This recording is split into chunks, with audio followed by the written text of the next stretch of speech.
How's it going, guys? Welcome back to the channel. Here I have the brand new iPhone 13, and in this video I want to test out the new camera setup, which is said to be the same set of camera from the iPhone 12 Pro Max last year, up against my full frame camera, the Sony A7 Mark III, which is what I'm using to record right now, so I can't show it to you. The A7 Mark III with two lenses costs about 10,000 ringgit, and iPhone 13 at around 2/3 the price at about 3,800 ringgit. So on paper, both of these cameras have very similar yet different specs. Is this going to be a fair comparison? No, but it is going to be a lot of fun. So without wasting any more time, let's dive right in. Just before heading out, here's the breakdown lens comparison on both the iPhone 13 and the A7 Mark III. On the iPhone 13, we have two lenses, the main 26mm wide-angle lens at f1.6 aperture at 12 megapixel, and the 13mm ultra-wide-angle lens at f2.4 aperture and also 12 megapixels. Whereas on the Sony A7 Mark III, I will be using a 24mm f2.8 lens from Tamron with a full 24 megapixel on the full-frame camera to give it a good comparison. As for the ultra-wide end, I'll be using a fisheye 7.5mm f2.8 in APS-C mode, which is about 12mm focal length, matching the ultra-wide angle lens on the iPhone 13. So with all of these specs out of the way, let's dive right in. Starting off with the standard shot using the 26mm wide angle lens on the iPhone 13 versus the A7 Mark III. Colors are vibrant on both footage, and when zoomed in to about 400%, corner sharpness seems to be better on the iPhone 13. As you all know, the iPhone 13 is able to record 10-bit HDR video, and I have room to manipulate some colors in the video. I attempted to color grade it a bit to somewhat pleasing looking. On the A7 Mark III, I also shot this in S-Log2 and with a simple color correction LUT to try to achieve a similar look as the iPhone 13. I am by no means a color grade master, so this is what I came up with.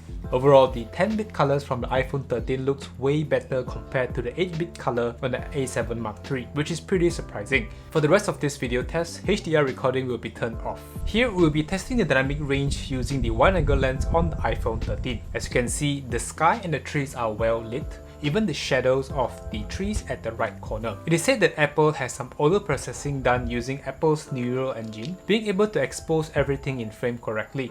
And to be honest, this could be pretty useful at times. On the Sony side of things, again I shot this in S-Log2 to max out the dynamic range on the A7 Mark III. Of course, a little bit of post-processing is required to recover some of the highlights and shadows. So I added a LUT for the main composition, correcting the highlights of the sky and the shadows of the trees. To my surprise, the iPhone 13 does everything straight out of the camera. Actually blows my mind.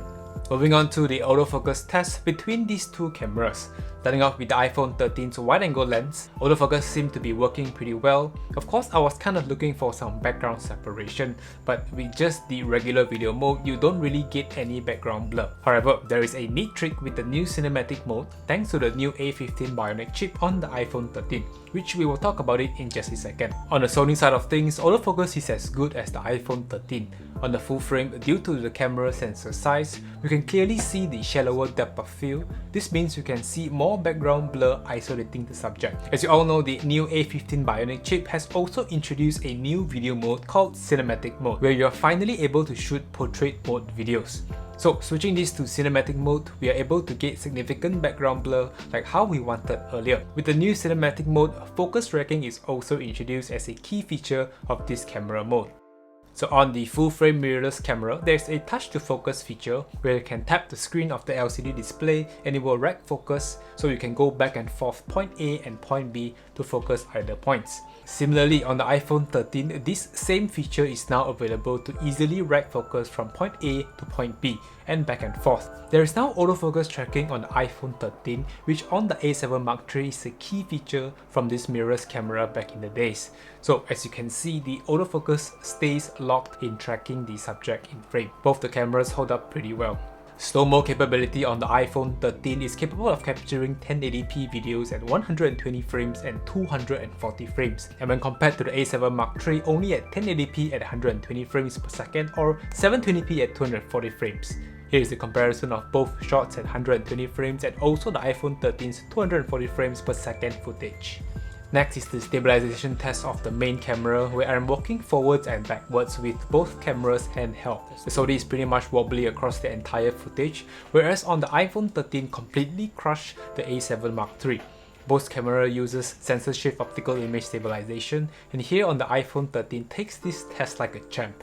Here is the side-by-side comparison, and we can clearly see the stabilization goodness from the iPhone 13. My guess is probably due to the much smaller sensor size of the iPhone 13 when compared to the A7 Mark III, as smaller sensors produces much more stable footage. I'm very impressed with the stabilized footage coming from the iPhone 13. It just feels super smooth. In post-processing with the A7 Mark III's clip, I've used the built-in stabilization in Final Cut Pro to help smooth out the shakiness, and the final outcome renders a smoother sequence but a jello warping effect, which is not as good as the iPhone 13's final outcome. And finally, onto the simple ultra-wide angle lens comparison. Here, both of these shots are under a small tree. On the A7 Mark III, the fisheye ultra-wide angle lens, I'm using a manual focus lens, so unfortunately there will not be a autofocus comparison. However, just to showcase a side-by-side comparison of the image quality as well as the barrel distortion noticed at the edge of the frames. The iPhone 13's ultra-wide angle has some distortion, like how the A7 Mark III's lens is performing, but the A7 Mark III kind of produced a more fisheye effect when compared to the iPhone 13's. Both the image quality are just okay. Moving on to the video capabilities of the iPhone 13 versus the A7 Mark III. As you all know, the iPhone 13 shoots at 4K 60, which is absolutely insane when compared to the A7 Mark III only shooting at 4K 30 frames, almost double of what the capable full-frame camera shoots. Being able to shoot at 4K 60 frames means that you get to slow down the footage for a more cinematic feel when exporting on a 24 frames per second timeline. It still amazes me how small of a device being able to shoot 4K 60 frames per second. All in all, I've got to say that there is no clear winner here. The camera specs from the new iPhone 13 is amazing, and the coolest thing about it is that it fits right into your pocket, but you can't beat the versatility of changing lenses like on the A7 Mark III.